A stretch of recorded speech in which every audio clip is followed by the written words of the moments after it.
Assalamualaikum warahmatullahi wabarakatuh. Halo Sobat Insan Catur, jumpa lagi dengan saya Muhammad Satibi. Pada kesempatan kali ini saya akan membahas partai catur terbaik antara Ivancuk melawan Anan. Ivancuk bermain sebagai pemain putih dan Anan bermain sebagai pemain hitam.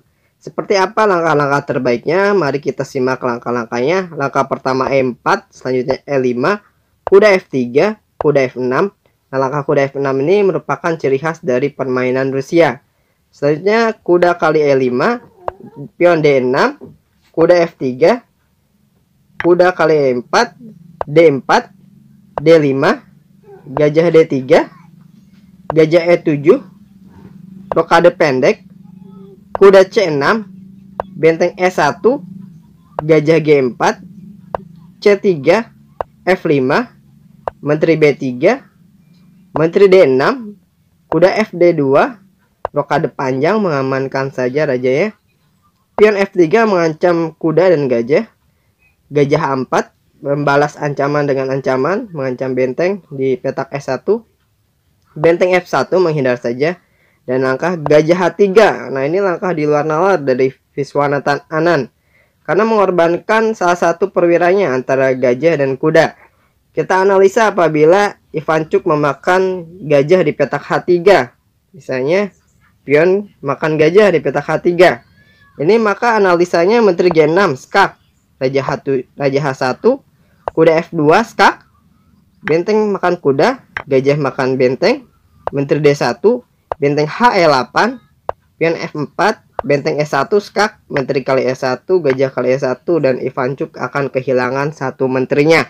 Tentunya itu tidak diinginkan oleh Ivancuk ya. Kita kembalikan posisinya di sini. Nah, tadi apabila gajahnya dimakan, sekarang apabila kudanya yang dimakan, misalnya kuda di E4 dimakan oleh pion F kali E4, itu analisanya akan seperti ini. Menteri G6, benteng F2 menjaga pion G2 nya karena ini ancaman skakmat ya. Selanjutnya gajah makan benteng di petak F2 skak, raja makan gajah, menteri kali G2 skak, raja E1, F kali E4, gajah E2, benteng HF8, raja D1, benteng F2, gajah B5, gajah F5, kuda A3, E3, kuda F3, menteri kali F3 skak, raja E1, menteri H1 skak, gajah F1, tidak ada langkah lain lagi, menteri kali F1 skak mat. Jadi seperti itu apabila Ivancuk menerima pengorbanan dari Viswanathan Anand. Kita kembalikan posisinya di gajah H3. Jadi Ivancuk tidak akan menerima pengorbanannya ya, karena itu cukup beresiko, sangat-sangat beresiko. Ivancuk memilih langkah menteri C2. Selanjutnya Anand melangkah menteri G6 mengancam mat di petak G2. Kuda B3 menjaga petak G2 nya dengan menteri di petak C2. Selanjutnya benteng HF8.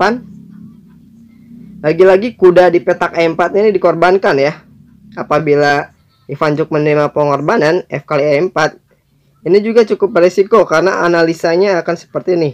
Pion makan pion di petak E4, gajah B5, A6, gajah kali C6, benteng kali F1 skak, raja kali F1, benteng F8 skak, raja G1, gajah F2 skak, menteri kali F2, benteng kali F2, raja kali F2, menteri kali G2 skak, raja E1, menteri F1 skak, raja D2, menteri F2 skak, raja D1, gajah G4 skak mat.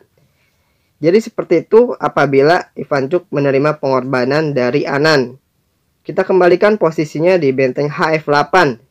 Oleh karena itu Ivancuk tidak menerima pengorbanan dari Anand ya. Ivancuk memilih langkah kuda A3 melakukan perkembangan perwira, karena perwiranya sangat pasif sekali ya.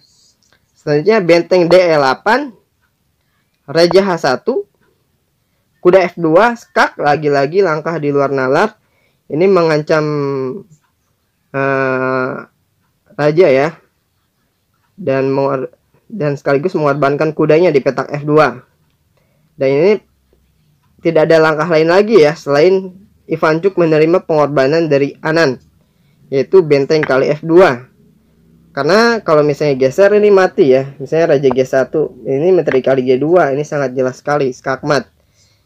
Jadi kita kembalikan posisinya. Jadi Ivancuk harus menerima pengorbanan dari Anan, yaitu benteng kali F2. Selanjutnya langkah dari Anan berikutnya yaitu gajah kali G2, skak.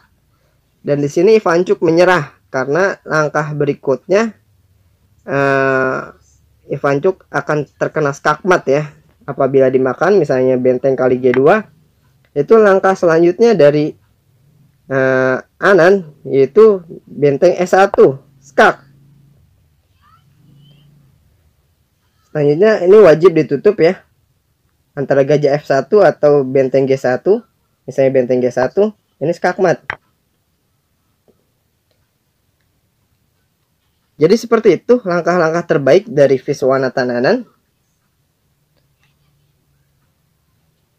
Terima kasih sahabat telah menonton. Jangan lupa like, share, subscribe. Genshin Sumus.